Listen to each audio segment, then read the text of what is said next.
فرمود محمد ابو بکر چیکار باید کرد به رهبریت؟ من کان یعبد شهید مولانا انصاری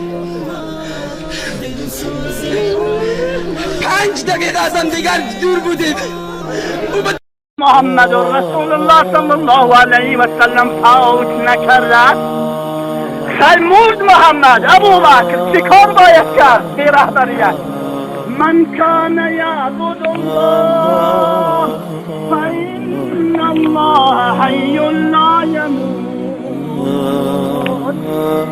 اگر محمد رسول الله مرد، خدای محمد رسول الله صلی الله علیه و سلم زنده هست.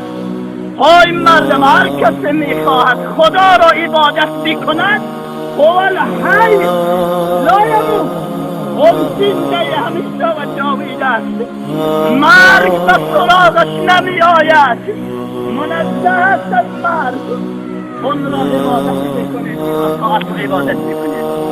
مرگ محمد رسول الله صلی الله علیه و سلم را اعلان کرد. سرورانه من و شما هم امت محمد رسول الله صلی الله علیه و سلم هستیم. بخواهیم یا نخواهیم، یک روزه یا یک شبه یا یک ساعت میبینیم که وانتم حینئذ تنظرون.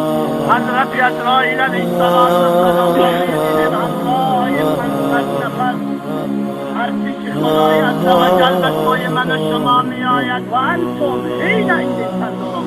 با والله بالله قسم در یادتون داشته باشید، با همین دو چشمی تر میبینید که آمده ایستاده.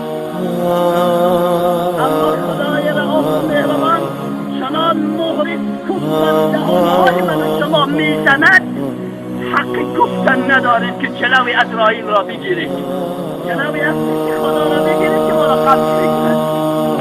روزی از روزهای میشد که همانطوره که روزی پیشنبه ساعت 2:00 بالاخره این حضرت عزراییل را دید و آهی سر کشید. روز می شود که من و شما هم می بینیم، روز می شود که به سراغ من و شما هم می آید.